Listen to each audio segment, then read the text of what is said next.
लड़की लड़का से जबरी करत। का जबरी करत है जयराम भैया? दर्द का संकेत मास्टर साहब बजावत हम कैसे? अरे अब ना चिरैया उड़ी बांध उड़े वाला बा,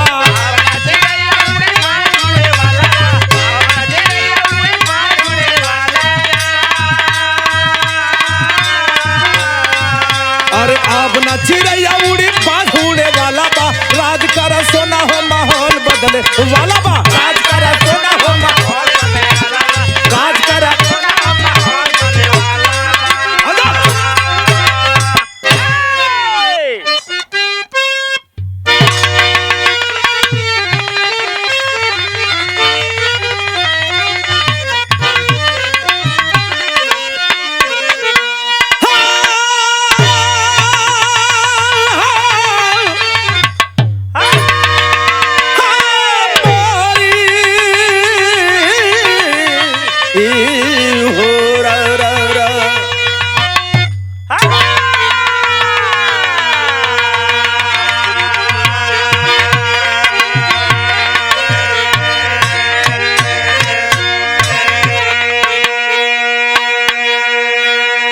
मेरे साथियों, जयराम भाई इंटरटेनमेंट के माध्यम से इस विरह को मैं गा रहा हूं। हम कलाकार संजय सोम पूरी पार्टी से विरह के सभी श्रोता गण को एक स्वर में हार्दिक अभिनंदन वंदन स्वागत करता हूं। मैं कलाकार संजय सोम।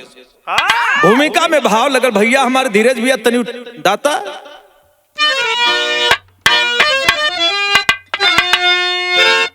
पाप कल युग में दिन दिन बढ़ा जा रहा,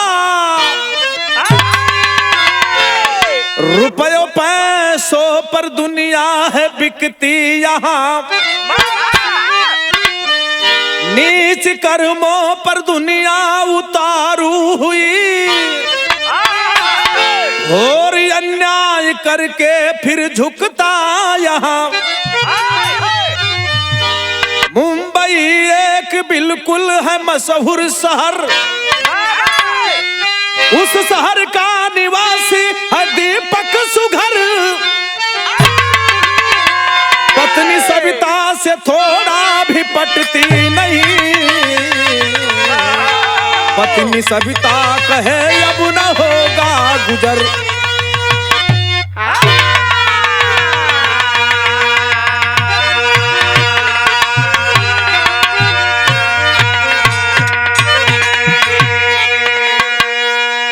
भैया हो, मुंबई शहर की मैं बात कर रहा हूं। सिंगारवाड़ी एक एरिया है जो चर्चित नाम है रेड लाइट एरिया है।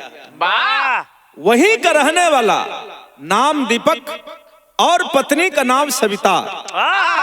2 बच्चे घर में हैं, एक बेटा जगदीश और एक बेटा आतिश। परिवार सुखमय है, जीवन चल रहा है, लेकिन पति के कमाई से परिवार का परवरिश नहीं चल रहा है।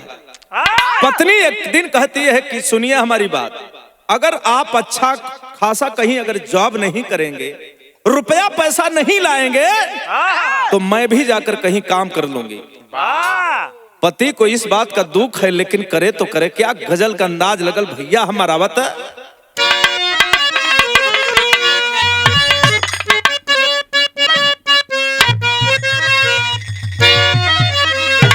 यही बदल संकेत लगल हमरे रवि जी नंदलाल रवि साहब गावन में, गुरु साहब कैसे? अरे बात जाके गैरों को, हे भैया, अरे बात जाके गैरों को समझाइएगा,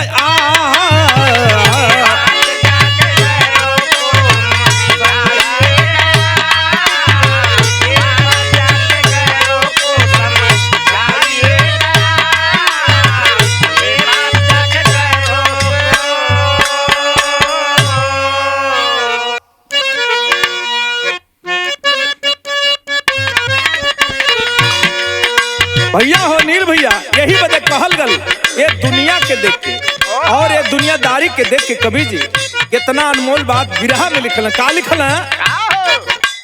चारों तरफ अंधेरा है, चारों तरफ अंधेरा है, नाश हो रहा।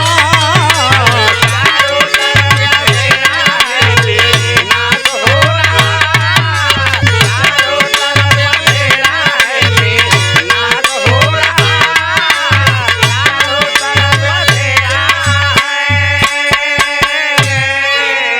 चारों तरफ अंधेरा है, अरे विनाश हो रहा।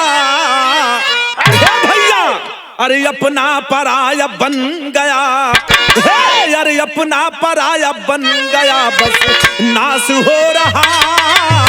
अपना पराया बन गया, बस नाश हो रहा।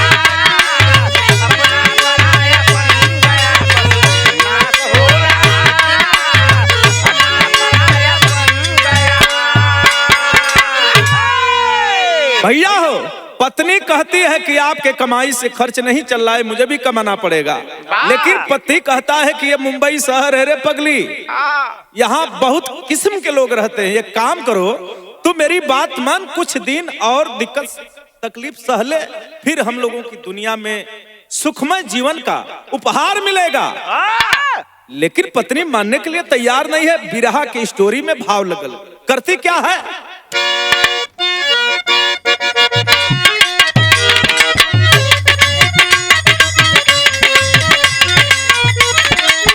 हमरे उस्ताद गावला रा रा रा रा रा, हमें तो लूट लिया मिलके हुस्न वालों ने, हमें तो लूट लिया मिलके हुस्न वालों ने, गोरे गोरे गालों ने, काले काले बालों ने। लेकिन भैया हो, कहानी में क्या शुरुआत था? कहे सविता की राजा मुझे नहीं रहना है, कहे सविता की राजा मुझे नहीं रहना है, जिंदगी भार हुई जहर खा के मरना है।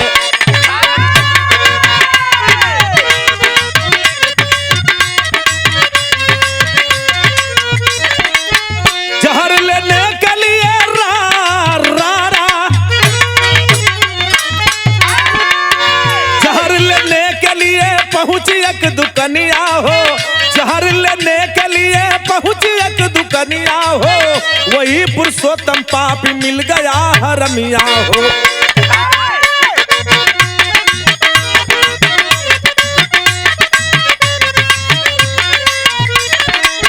कहा पुरुषोत्तम सविता जीवन को गवाओ ना, कहा पुरुषोत्तम सविता जीवन को गवाओ ना, करीब भी दूर होगी मेरे पास आओ ना।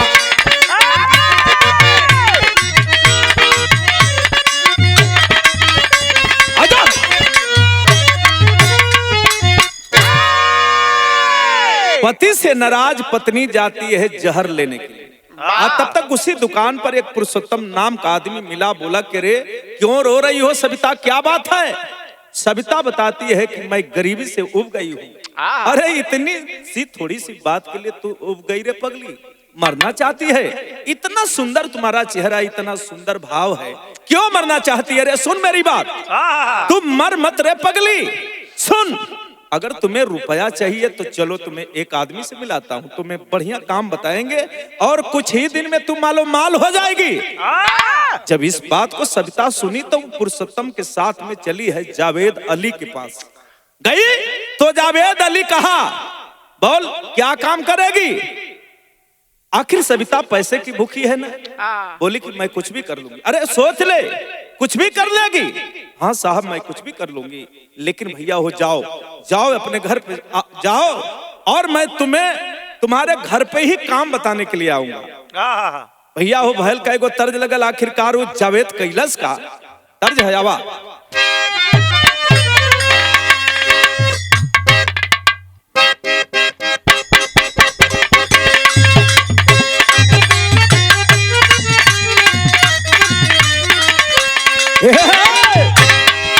राम भैया, बहुत बढ़िया गीत का संकेत लगल। कौनो लड़का लड़की पर दीवाना है, वो मानिक चंद्र भैया ने लड़कवा तनी ढेर हिप्पी हिप्पी रखले है, लेकिन का करबा तनी उमरिया बढ़ गई तो बरवा झर गई। लेकिन वो लड़कवा कहत था, अरे गुजारे ले गुजारे रे गुजारे हो रनिया, अरे गुजारे ले गुजारे से जब की गुजारिया धन के लजोरे से,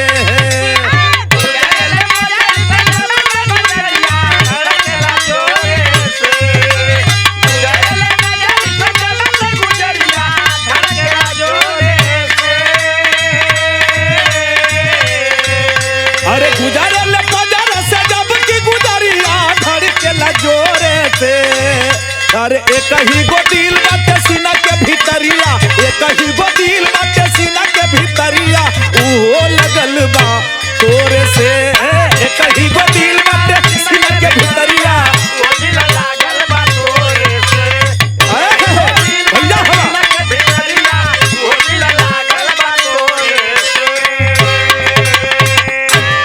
घर पर आई है, सोच रही कि कब जावेद आएगा, कब पुरुषोत्तम आएगा। और तब तक 4 लवंडों को लेकर के पुरुषोत्तम के साथ जावेद उसके घर पे धमक गया। धमका कब? जब दोनों बच्चे विद्यालय थे और उसका पति काम पर था। लेकिन गजब हो गल, हाई देखा रासलीला शुरू हो गल, काल रासलीला शुरू हो गल। भाव लगल बिरहा में आवता,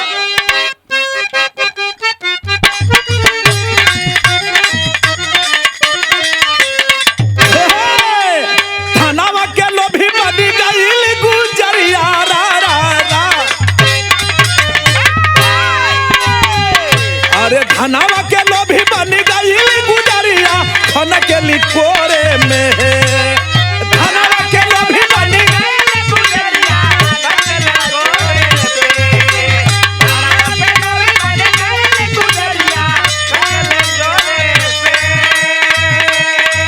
अरे धनावा के लोभी बनी गई गुजरिया, खन के लकोरे में। अरे बेचनी जवानी गोरी रोजा दोपहरिया, बेचनी जवानी गोरी रोजा दोपहरिया, चढ़ल जवानी पोरे पोरे में हो।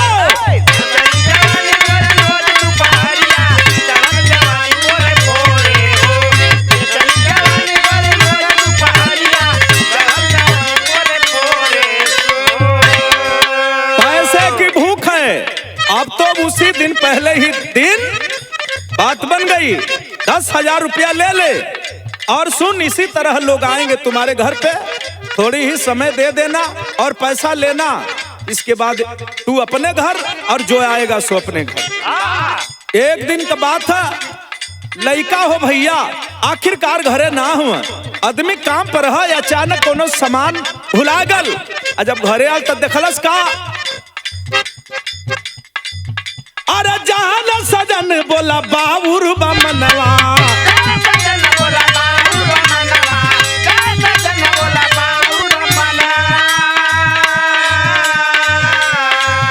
अरे टोला मुहल्ला में झनकत बनमवा,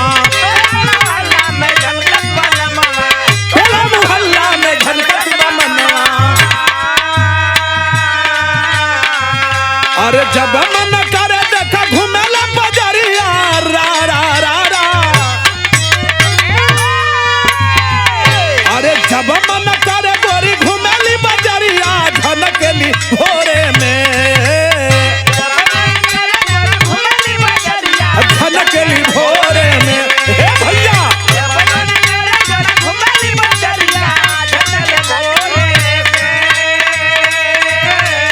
जब मन करे गोरी घूमेली बजरिया, झनकेला भोरे में।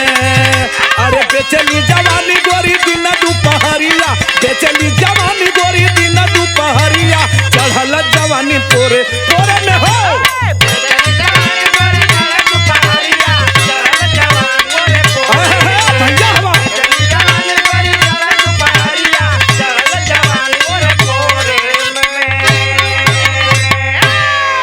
पति उसका आया तो देखता है कि 2-4 लोग हमारे घर पे हैं।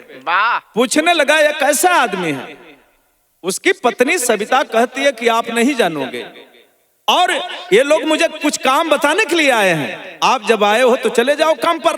उसका पति उस दिन तो शक नहीं किया, लेकिन एक बात, जब ही कुछ दिन बिता हो भैया, टोला मुहल्ला में चर्चा होके लगल, ए दीपक, जब तू घरवा ना रहला तो तोहर मेहररुआ किसिम किसिम लोगन के बुलावे ले, लइकवा तोहर दोनों पढ़े चल जाना, लेकिन तोहर मेहरारू का रहन खराब हो गल।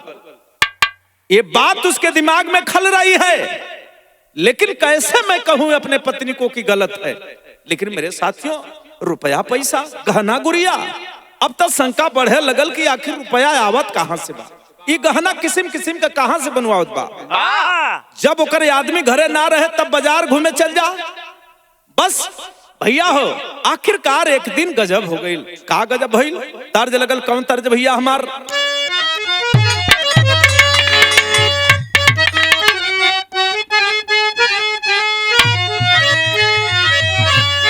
अरे गोरखपुर सहारिया में, ये भैया जयराम भैया, कि गोरखपुर सहारिया में अरे पी के लाचा रखवा देवर मोरा जोगी हो भैला, पी के लाचा रखवा देवर मोरा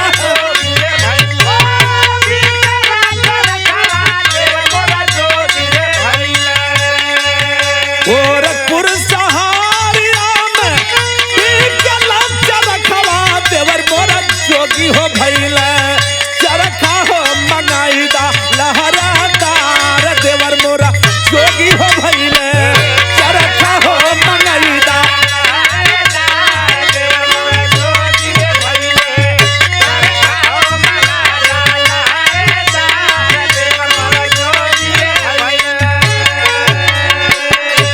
वो जोगी हो जा चाहे कुछ हो जा, मानिक चंद भैया हमन से का मतलब, इतना बढ़िया हेवी बार रख ले हुआ, केहू देखी तो घबरा जाए कि ये भाई बार कहीं लंदन से नाने लेके आल हुआ, लेकिन हाँ ही देखा गजब हो गई, कहा गजब भल भैया हमार, आई देखा एक दिन जब घर पे आया तो किसी के साथ रंगे हाथ पकड़ लेता है, अब तक शरीर में आगी न लग गई हो भैया, जियते आखिरकार कैसे केहू माछी घोटी हो, आखिरकार वो आदमी सनक गया और सनका है, अपने पत्नी को भी मारता है और जो आदमी इसके घर में पकड़ा गया उसको भी मारता है।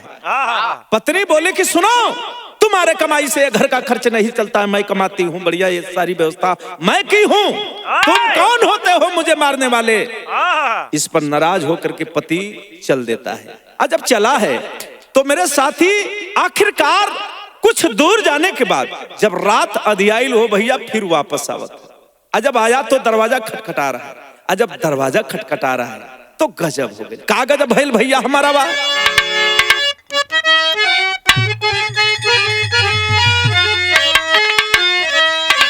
कि आधी रातिया में सजना, अरे आधी रातिया में पीटे आई के केवड़िया, कोई तन केवड़िया हो खोला, कोई केवड़िया हो खोला,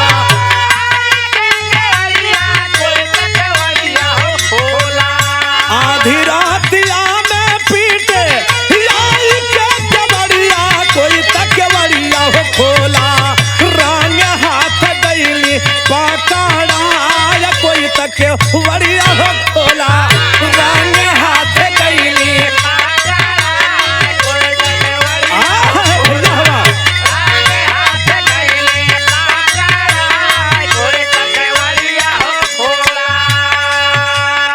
लेकिन उस रात में किसको पकड़ लिया, आधी रात में किसको पकड़ा है, आखिर दीपक अपने पत्नी सविता को किसके साथ पकड़ लिया, सुनिए मेरी बात।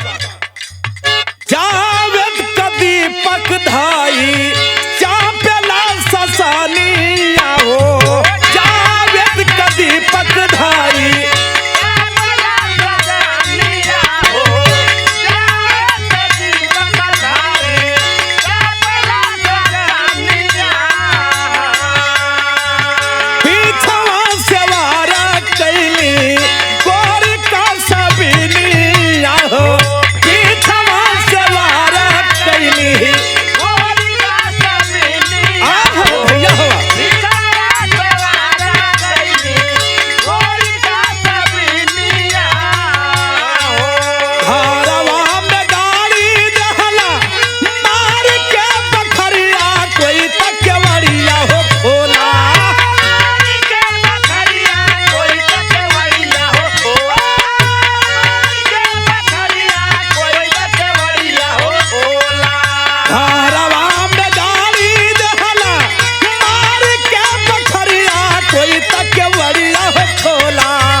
भैया हो, जब दीपक जावेद के साथ अपनी पत्नी को पकड़ लेता है तो बर्दाश्त नहीं हुआ और जा करके जावेद को दबाकर मारने लगता है। इस पर जावेद चिल्लाता है, अरे सविता क्या देख रही हो, तुम मेरी हो कि इसकी हो। सविता अभी समझने में देरी करती है। अचानक उसके दिमाग में आया कि जावेद ही हमारे लिए बढ़िया है। अपने पति के सर पर लोटा उठाकर मेरे साथी फूलहा का लोटा रहा, वही लोटा से ओकरे सर पे मार दे। खून से लहूलुहान पति। तब तक उसका बड़ा बेटा जगदीश ही आ गया।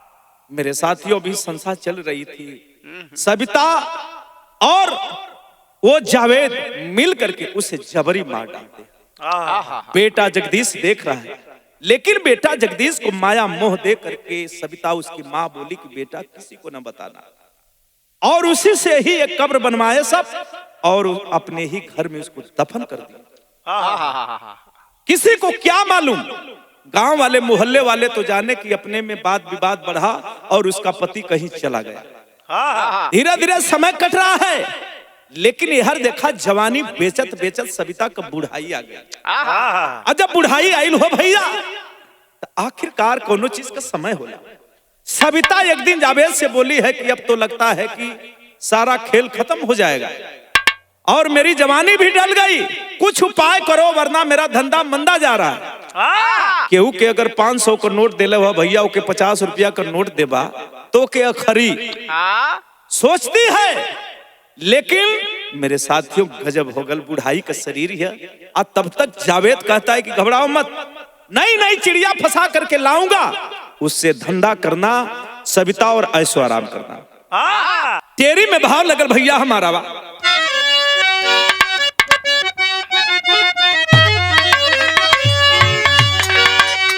अरे लुगाइया के रुपया चाहे ले, हे जरा भैया, अरे लुगाइया के रुपया चाहे ले, अरे धंधा खोल के पापिन कर ले कमैया। बुढ़ाई का शरीर ये पैसा रुपया अब कम मिला था, लेकिन भयल का ये हमें पापट का भाव लगल भैया हमारा जाता। अरे धीरे धीरे, अरे धीरे धीरे आ गई बुढ़ैया, कोई न पूछत बा। अरे धीरे धीरे, अरे आ गई बुढ़ाई, कोई न पूछत बा। रुपया पैसा होल न कमाई, कुछ न सूझत बा।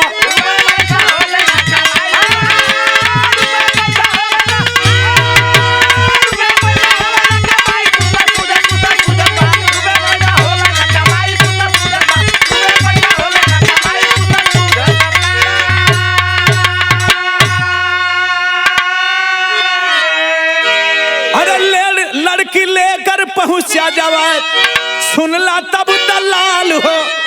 रुपया पैसा चाहिन के कोनो बात का न मल्लाल हो। अरे बाप बेटी का, अरे बदलल बा समय, कुछ न पूछत बा। अरे हवर महमला फंस गईल, ते समय कुछ न सूझत बा। सब कुछ बढ़िया चल रहा था, लेकिन मेरे साथियों अब देखिए धंधा चला रही है, और जिन 3 लड़कियों को लाता है जावेद, उसमें से एक लड़की का नाम है करीना, बगल की ही रहने वाली है। रोजाना अपने बाबूजी इमरान से कहती मैं पढ़ने जा रही हूँ, लेकिन पढ़ने तो जाती ठीक, लेकिन कब स्कूल पर छुट्टी होता कब जाती। बाबूजी इमरान काम पे रहते, लेकिन एक दिन पता करते हैं। कैसे पता चला? उसी इमरान का साथी कोई फोटो वीडियो बना करके अपने साथी इमरान को भेजता। देख इमरान, तू अपने लड़की को पढ़ाता है, तेरी लड़की इस गली में आके पढ़ रही है। अजब शंका भयल, तब मेरे साथी एक दिन पहुंचा है, जब अपने बेटी को देखा कि सविता के घर में जा रही है, पैरों तले जमीन सरक गई। साबुत जुटाना है, इसको पकड़वाना पड़ेगा, मामला रफा दफा साफ करवाना पड़ेगा। आखिरकार ए बाबू इमरान एक दिन थाना पर पहुंची ही गया। थाने पर पहुंचा, बेटी को मना कर रहा है, लेकिन बिटिया मानने के लिए तैयार नहीं है। मजबूरन उसे एक कदम उठाना पड़ा, प्रशासन का सहारा लेना पड़ा। आखिरकार दरोगा जी के पास पहुंचा और साहब से कहने लगा मुंबई थाने में। आज जब पहुंचा तो हुआ क्या, आल्हा में भाव लगल भैया हमारा।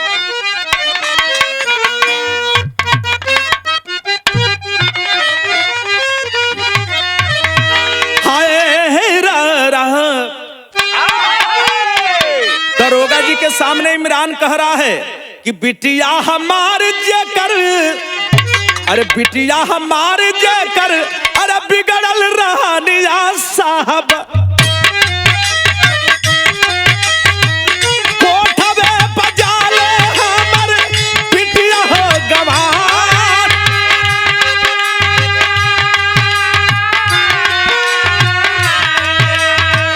ओकरा फसवले बाटे सविता कास बिनिया साहब, पुलिस पकड़ी लहली छापवा के मार,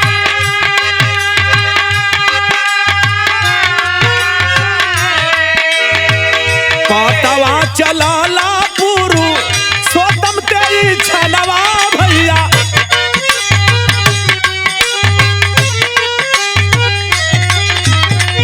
बोला है जावेद कैला भाग्य का विचार,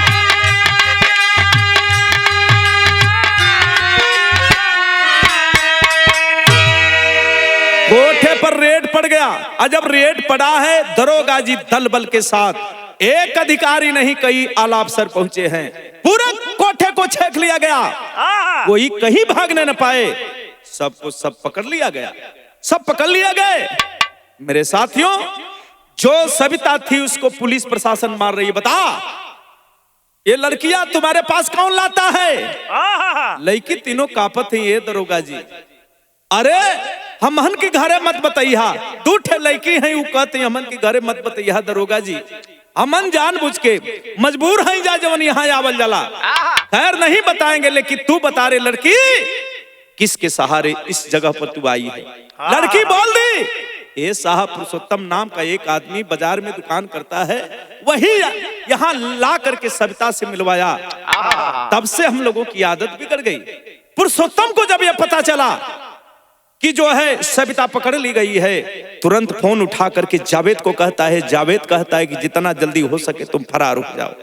दोनों फरार हो गए। जब दोनों फरार भइला भैया, यहर पुलिस प्रशासन छापा मारत है, चारों ओर जोहत है, कमीना पकड़ात ना हम। तब तक सविता को पकड़ करके पुलिस प्रशासन अपने हिरासत में रखी है, लेकिन गजब हो गई, आखिरकार पुरुषोत्तम भी पकड़ लिया गया और जावेद भी पकड़ा गया।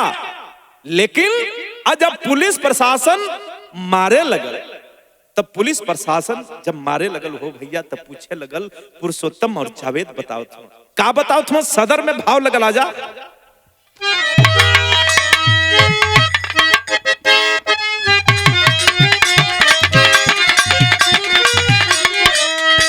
अरे पूछे प्रशासन सारी भेदवा बतावा तू, अरे पूछे प्रशासन सारी भेदवा बतावा तू,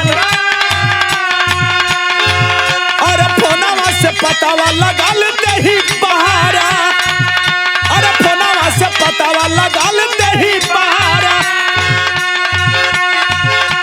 लछिया छुपावला बारू कौने दारी में ना, अरे लछिया छुपावला बारू कौने दारी में ना, अरे सजना के मार देहलू घरवा में गारा, अरे सजना के मार देहलू घरवा में गारा।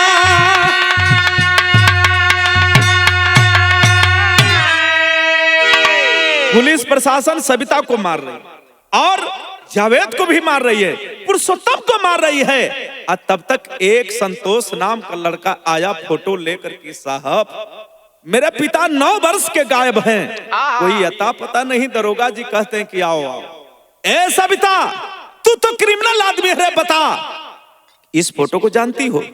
सविता अपने आप को सरेंडर करते हुए बोली कि हाँ साहब मैं इसको जानती हूँ, ये तो राहुल नाम का व्यक्ति है और हमारे पास एक बार 1.5 लाख रुपया लेकर आया था, 2000 रुपया में मुझे तय किया, लेकिन मैंने इससे कहा 5000 रुपया दे दो, ये नहीं दिया, उसको भी मारकर मैं अपने घर में ही दफन कर दिया। संतोष जब सुना ये बाबू पैर तले जमीन सरक गई। वाह, अरे तू पापी है, हत्यारीन है, तू पैसे के चक्कर में सबका विनाश कर डाली, अपने आदमी को मार डाली।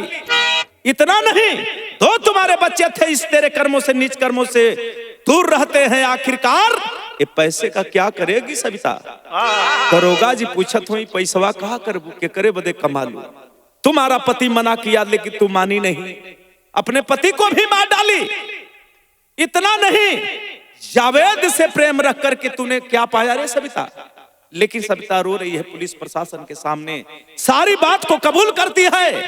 जावेद भी कबूल करता है साहब मुझसे गलती हुई, पुरुषोत्तम भी कबूल करता है कि साहब मैंने बहुत बड़ा जुर्म किया, जो लड़कियों को ले जा करके मैं कोठा पर बेचता था, मुझे ऐसा नहीं चाहिए, काश अगर मेरी बहन बेटी होती तो मैं ऐसा नहीं करता।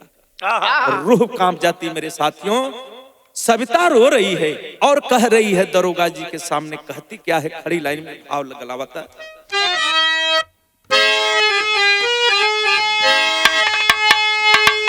अरे पैसा रुपया खातिर, कहे रुपया खातिर, अरे इज्जत कुल लुटावली साहब जी,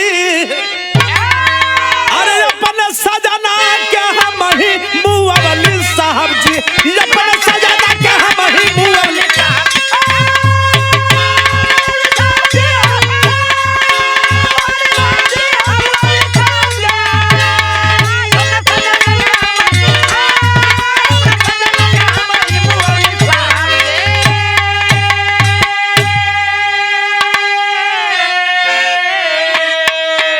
भैया हो, बुरा काम का बुरा नतीजा ना मानो तो कर दो, जिसने जिसने किया है यारो उसका जाकर घर देखो। कि बेतावा से कि मारी मारी बेतावा से पूछे सरकार हो, अरे बॉम्बे नगरिया में मचल हाहाकार हो, बॉम्बे नगरिया में,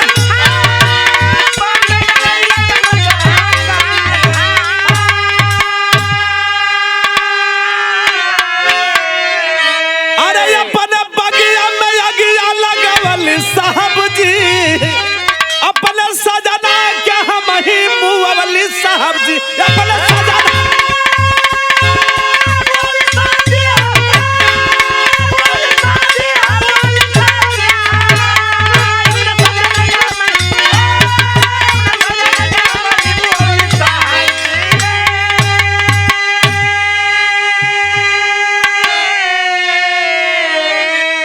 अभी भी वो सब जेल में सड़ रहे हैं, मैं आज भी रहा गा रहा हूं और अभी भी वो जेल में सड़ रहे हैं। जरा सोचिए, चोरी हत्या पाप, तीन छुपाए न छुपे चोरी हत्या पाप। जैसा जो करता है उसे मिलता है जराम भैया, लेकिन केकर किस्मत कहाँ लेके जाई, के कहाँ खाई के कहाँ नहाई, वो तो समय डिपेंड करेला। गुरु बिहारी गुरु गणेश गुरु राम लाल जी पावन, कथन करे विजय फौजी लागेगी सुहावन। अरे लुगाइया के रुपया चाहेले, हो लुगाइया के रुपया चाहेले, अरे विजयी नंदलाल बिरहा में साथ निभाई।